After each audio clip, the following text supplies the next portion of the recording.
നമസ്കാരം. നമ്മൾ ഓരോരുത്തരും ഭാരതീയർ എന്ന നിലയിൽ ഇന്ന് നെഞ്ചുവിരിച്ചു പിടിച്ച് ഒട്ടും മടിയില്ലാതെ ലോകത്തിന് മുന്നിൽ തല ഉയർത്തി നിൽക്കേണ്ട ഒരു സുപ്രധാന നിമിഷം വന്നെത്തി. ഇത് ഇന്ത്യയാണ്, ഇവിടെ ഇങ്ങനെയാണ് എന്ന് പറയുന്നവരെ കൊണ്ട് മാറ്റി പറയിപ്പിച്ച് അതെ ഇത് ഇന്ത്യ തന്നെയാണ്, നമ്മുടെ സ്വന്തം ഇന്ത്യ എന്ന് അഭിമാനത്തോടെ ഓരോ ഭാരതീയനും പറയാൻ ഇനി മടി കാണില്ല. ഡൽഹിയിൽ നിന്നും ഗുരുഗ്രാമിൽ നിന്നുമൊക്കെ പുറത്തുവരുന്ന വാർത്തകൾ കേൾക്കുമ്പോൾ ഭാരതത്തിന്റെ വികസന കുതിപ്പ് എത്രത്തോളം അതിവേഗത്തിലാണ് എന്ന് നമുക്ക് കൃത്യമായി മനസ്സിലാക്കാൻ സാധിക്കും. ലോകവേദിയിൽ നമ്മുടെ രാജ്യം വീണ്ടും അതിന്റെ അശ്വമേധം തുടരുകയാണ്. അതും ആഗോള ഊർജ്ജ വിപണിയെ മുഴുവൻ കൈപ്പിടിയിൽ ഒതുക്കാൻ നോക്കുന്ന വിദേശ ശക്തികളുടെ മുന്നിൽ ഭാരതം അതിന്റെ അസാധ്യമായ കരുത്ത് തെളിയിച്ചിരിക്കുന്നു. നമ്മുടെ കേന്ദ്ര ഊർജ്ജമന്ത്രി മനോഹർലാൽ ഖട്ടർ 11ാമത് ബ്രിക്സ് ഊർജ്ജമന്ത്രിമാരുടെ യോഗത്തിൽ പങ്കുവച്ച ഭാരതത്തിന്റെ നേട്ടങ്ങൾ കേട്ടാൽ രാജ്യത്തെ സ്നേഹിക്കുന്ന ഏതൊരു സാധാരണക്കാരന്റെയും രോമം എഴുന്നേറ്റ് നിൽക്കും. അതിൽ യാതൊരു സംശയവുമില്ല. പ്രധാനമന്ത്രി നരേന്ദ്രമോദിയുടെ ദീർഘവീക്ഷണത്തോടെയുള്ള ശക്തമായ അടിയുറച്ച ഭരണത്തിന് കീഴിൽ ഭാരതം ഇന്ന് ആഗോള ഊർജ്ജ പരിവർത്തനത്തിന്റെ തമ്പുരാനായി മാറിക്കഴിഞ്ഞു. ഇത് കേവലം വാക്കുകളല്ല സുഹൃത്തുക്കളെ, ലോകത്തിന്റെ നെറുകയിലേക്കുള്ള ഭാരതത്തിന്റെ ജൈത്രയാത്രയാണ്. നിങ്ങളൊന്ന് ആലോചിച്ചു നോക്കൂ. അധികം പിന്നോട്ടല്ല, ഒരു 10-15 വർഷം മുൻപുള്ള നമ്മുടെ രാജ്യത്തിന്റെ അവസ്ഥ എന്തായിരുന്നു എന്ന് നമ്മളൊന്ന് കണ്ണടച്ച് ഓർത്തു നോക്കണം. ചെറിയൊരു കാറ്റടിച്ചാൽ അല്ലെങ്കിൽ ഒന്ന് മഴ പെയ്താൽ മണിക്കൂറുകളോളം വൈദ്യുതി ഇല്ലാത്ത കടുത്ത പവർ കട്ടും ലോഡ് ഷെഡിങ്ങും കാരണം വ്യവസായങ്ങളും സാധാരണക്കാരന്റെ ജീവിതവും ഒരുപോലെ ഇരുട്ടിലായിരുന്ന ഒരു കാലമുണ്ടായിരുന്നു നമുക്ക്. വിദ്യാർത്ഥികൾ മണ്ണെണ്ണ വിളക്കിന്റെ വെളിച്ചത്തിൽ പഠിച്ചിരുന്ന, ആശുപത്രികൾ ജനറേറ്ററുകളെ മാത്രം ആശ്രയിച്ചിരുന്ന ഒരു ഇരുണ്ട ഭൂതകാലം. എന്നാൽ ഇന്ന് അതേ ഭാരതത്തിൽ നരേന്ദ്രമോദിയുടെ നേതൃത്വത്തിലുള്ള സർക്കാർ അധികാരത്തിൽ വന്നതിനു ശേഷം സംഭവിച്ചത് കേവലം മാറ്റങ്ങളല്ല, മറിച്ച് ചരിത്രം ഇന്നേ വരെ കാണാത്ത വിപ്ലവകരമായ ഒരു വലിയ പരിവർത്തനമാണ്. സൗരോർജ്ജത്തിലും കാറ്റാടി ഊർജ്ജത്തിലും ഇന്ന് ലോകത്തിലെ തന്നെ ഏറ്റവും വലിയ മുൻനിര മഹാശക്തിയായി ഭാരതം മാറിയിരിക്കുകയാണെന്ന് മന്ത്രി ഖട്ടർ ആഗോളവേദിയിൽ വിളിച്ചു പറയുമ്പോൾ അത് കേവലം കടലാസ് കണക്കുകളല്ല, മറിച്ച് താഴെത്തട്ടിൽ നമ്മുടെ ഓരോ ഗ്രാമത്തിലും ദൃശ്യമാകുന്ന അതിശയിപ്പിക്കുന്ന യാഥാർത്ഥ്യമാണ്. മിടുക്കരായ നമ്മുടെ ശാസ്ത്രജ്ഞരെയും അത്യാധുനിക സാങ്കേതിക വിദ്യകളെയും കോർത്തിണക്കി ഭാവിയുടെ 50 വർഷത്തെ ആവശ്യങ്ങൾ മുൻകൂട്ടി കണ്ടുകൊണ്ടുള്ള ഒരു വൻകിട ഊർജ്ജ സാമ്രാജ്യമാണ് മോദി സർക്കാർ ഇന്ന് കെട്ടിപ്പടുക്കുന്നത്. ഈ ഒരു വികസന വേഗത നിങ്ങളെ അത്ഭുതപ്പെടുത്തുന്നില്ലേ?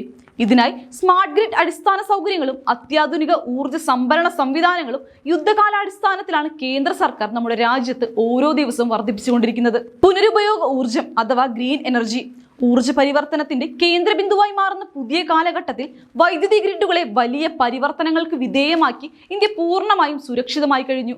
കേവലം ഇന്നത്തെ വോട്ടിനും താൽക്കാലിക ലാഭത്തിനുമല്ല മോദി സർക്കാർ പദ്ധതികൾ ഇടുന്നത്, മറിച്ച് നമ്മുടെ മക്കളുടെയും കൊച്ചുമക്കളുടെയും ഒക്കെ സുരക്ഷിതത്വം ഉറപ്പാക്കിക്കൊണ്ടുള്ള ദീർഘകാല പദ്ധതികളാണ്.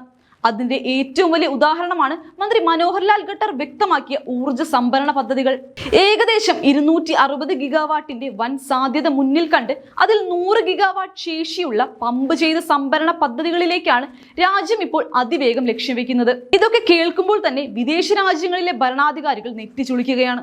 കാരണം ലോകത്തിലെ വലിയ വികസിത രാജ്യങ്ങൾക്ക് പോലും സ്വപ്നം കാണാൻ പറ്റാത്ത അത്രയും വലിയ ലക്ഷ്യങ്ങളിലേക്കാണ് ഭാരതം ഇന്ന് ഒറ്റ കുതിപ്പിന് എത്തിച്ചേരുന്നത്. രാജ്യത്തെ ഓരോ വില്ലേജിലും ഓരോ താലൂക്കിലും സോളാർ പാനലുകൾ സ്ഥാപിച്ചുകൊണ്ട് വലിയൊരു ഊർജ്ജ വിപ്ലവത്തിനാണ് BJP സർക്കാർ തുടക്കമിട്ടിരിക്കുന്നത്. എന്താണ് ഇതിന്റെയൊക്കെ യഥാർത്ഥ അർത്ഥമെന്ന് നമ്മൾ തിരിച്ചറിയണം. നമ്മൾ ഓരോരുത്തരും ചിന്തിക്കണം. പ്രകൃതിയെ ചൂഷണം ചെയ്യാതെ നമ്മുടെ വരും തലമുറയ്ക്ക് തടസ്സമില്ലാത്ത, പരിസ്ഥിതിക്കൊട്ടും ദോഷമില്ലാത്ത വായുവും മണ്ണും ഒപ്പം ശുദ്ധമായ ഊർജ്ജവും ഉറപ്പാക്കുകയാണ് മോദി സർക്കാർ ചെയ്യുന്നത്. അതും കോർപ്പറേറ്റുകൾക്ക് വേണ്ടിയല്ല, വളരെ താങ്ങാനാവുന്ന കുറഞ്ഞ ചെലവിൽ രാജ്യത്തെ ഓരോ നിർധനരായ സാധാരണക്കാരിലേക്കും ഈ വെളിച്ചമെത്തിക്കുക എന്നതാണ് നരേന്ദ്രമോദിയുടെ ലക്ഷ്യം. ഇന്ന് യൂറോപ്പും അമേരിക്കയും ഉൾപ്പെടെയുള്ള വൻകിട ലോകരാജ്യങ്ങൾ മുഴുവൻ വലിയ ഊർജ്ജ പ്രതിസന്ധിയിലും കടുത്ത സാമ്പത്തിക മാന്ദ്യത്തിലും പെട്ട് ഉലയുമ്പോൾ ഭാരതം ഇന്ന് ലോകത്തിന് മുഴുവൻ വഴി കാണിക്കുന്ന വിശ്വഗുരുവായി മാറിയിരിക്കുന്നു എന്നത് എത്ര വലിയ കാര്യമാണെന്ന് ആലോചിച്ച് നോക്കൂ. ബ്രിക്സ് കൂട്ടായ്മയുടെ അധ്യക്ഷ പദവിയിലിരുന്ന് ഭാരതം മുന്നോട്ട് വയ്ക്കുന്ന 3 പ്രധാന മുൻഗണനകളായ ഊർജ്ജ സുരക്ഷയും സുസ്ഥിരതയും ഊർജ്ജ ലഭ്യതയും തുല്യതയും സാങ്കേതിക വിദ്യയും നവീകരണവും ലോകരാജ്യങ്ങൾ മുഴുവൻ ഇന്ന് വലിയ ആദരവോടെയാണ് നോക്കിക്കാണുന്നത്. ശത്രുരാജ്യങ്ങൾക്ക് പോലും ഇന്ന് ഇന്ത്യയുടെ ഈ തന്ത്രപരമായ നീക്കങ്ങൾക്ക് മുന്നിൽ കൈകൂപ്പുകയാണ്. ഇത് തന്നെയാണ് യഥാർത്ഥ വികസനം, അല്ലേ? ഇത് തന്നെയാണ് യഥാർത്ഥ മോദി ഗ്യാരണ്ടി. വികസനത്തിന്റെ കാര്യത്തിൽ സ്വാർത്ഥ രാഷ്ട്രീയം നോക്കാതെ രാജ്യത്തെ ജനങ്ങളുടെ ക്ഷേമത്തിന് ഇത്രമാത്രം മുൻഗണന നൽകുന്ന ഒരു ശക്തനായ ഭരണാധികാരി നമുക്കുള്ളത് കൊണ്ടാണ് ആഗോള വേദികളിൽ ഇന്ത്യക്ക് ഇന്ന് ഈ അസാധാരണ ബഹുമാനം ലഭിക്കുന്നത്. ബ്രിക്സ് ഊർജ്ജ സഹകരണ ചട്ടക്കൂടിന് കീഴിൽ ഒരു പുതിയ കേന്ദ്രം ആരംഭിക്കുന്നത് അംഗരാജ്യങ്ങൾക്കിടയിലുള്ള സഹകരണം ശക്തിപ്പെടുത്തുന്നതിൽ ഭാരതം കൈക്കൊണ്ട സുപ്രധാന നാഴികക്കല്ലേ ഇതെന്ന കാര്യത്തിൽ ആർക്കാണ് സംശയമുള്ളത്? മുൻപൊക്കെ അന്താരാഷ്ട്ര കരാറുകളിൽ ഒപ്പിടാൻ മറ്റ് രാജ്യങ്ങളുടെ പിന്നാലെ നടന്നിരുന്ന ഭാരതത്തിന്റെ സ്ഥാനത്ത് ഇന്ന് ഭാരതം പറയുന്ന അജണ്ടയ്ക്ക് പിന്നാലെ ലോകരാജ്യങ്ങൾ അണിനിരക്കുന്ന കാഴ്ചയാണ് നമ്മൾ കാണുന്നത്. ലോകം ഇന്ന് പരിസ്ഥിതി മലിനീകരണത്തെക്കുറിച്ചും ഊർജ്ജ പ്രതിസന്ധിയെക്കുറിച്ചും ഓർത്ത് ഭയപ്പെടുമ്പോൾ ഭാരതം അതിനുള്ള പ്രായോഗിക പരിഹാരങ്ങൾ ലോകത്തിന് മുന്നിൽ കൃത്യമായി സമർപ്പിച്ചു കഴിഞ്ഞു. സുരക്ഷിതവും താങ്ങാനാവുന്നതുമായ ഊർജ്ജ സംവിധാനങ്ങൾക്കായി ലോകത്തെ ഒന്നിപ്പിക്കാൻ ഭാരതത്തിന്റെ ഈ പുതിയ നായകത്വത്തിന് ഇന്ന് സാധിക്കുന്നുണ്ട്. നമ്മുടെ രാജ്യത്തിന്റെ ഓരോ കോണിലും ഇന്ന് BJP സർക്കാരിന്റെ വികസന സ്പർശനം കാണാൻ നമുക്ക് സാധിക്കും. ഗ്രാമപ്രദേശങ്ങളിലെ പാവപ്പെട്ട കുടുംബങ്ങൾക്ക് സൗജന്യമായി വൈദ്യുതി കണക്ഷൻ നൽകിയ സൗഭാഗ്യ യോജന മുതൽ നഗരങ്ങളിലെ സ്മാർട്ട് ഗ്രിഡ് സംവിധാനം വരെ എല്ലാം ഇതിന്റെ ഉദാഹരണങ്ങളാണ്. മുൻപ് ഭരണത്തിലിരുന്നവർ പദ്ധതികളുടെ തറക്കല്ലിടൽ ചടങ്ങിൽ മാത്രം ഒതുങ്ങി നിന്നപ്പോൾ മോദി തറക്കല്ലിട്ട പദ്ധതികൾ കൃത്യസമയത്ത് ഉദ്ഘാടനം ചെയ്ത് ജനങ്ങൾക്ക് സമർപ്പിക്കുന്ന കാഴ്ചയാണ് നമ്മൾ കാണുന്നത്.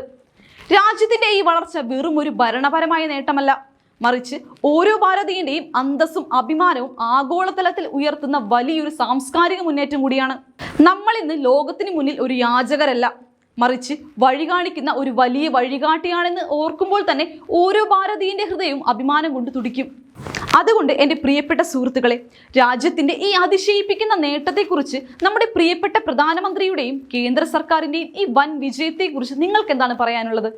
ഭാരതത്തിന്റെ ഈ സമാനതകളില്ലാത്ത കുതിപ്പ് നിങ്ങളിൽ എത്രത്തോളം അഭിമാനമാണ് ഉണ്ടാക്കുന്നത്? ഓരോ ദിവസവും ഇന്ത്യ പുതിയ ഉയരങ്ങൾ കീഴടക്കുമ്പോൾ ഒരു ഭാരതീയൻ എന്ന നിലയിൽ നിങ്ങളുടെ ഉള്ളിൽ തോന്നുന്ന വികാരം എന്താണ്? നിങ്ങളുടെ മനസ്സ് തുറന്നുള്ള അഭിപ്രായങ്ങൾ താഴെ കമന്റ് ബോക്സിൽ രേഖപ്പെടുത്തൂ.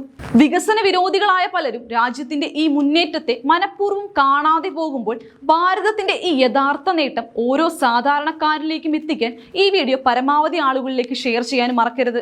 കാരണം ഭാരതത്തിന്റെ ഈ വികസന യാത്രയിൽ നമ്മൾ ഓരോരുത്തരും പങ്കാളികളാണ്. ഭാരതത്തിന്റെ ഈ നവയുഗ കുതിപ്പിന് നമുക്ക് ഒന്നിച്ചു നിന്ന് ശക്തമായ പിന്തുണ നൽകാം.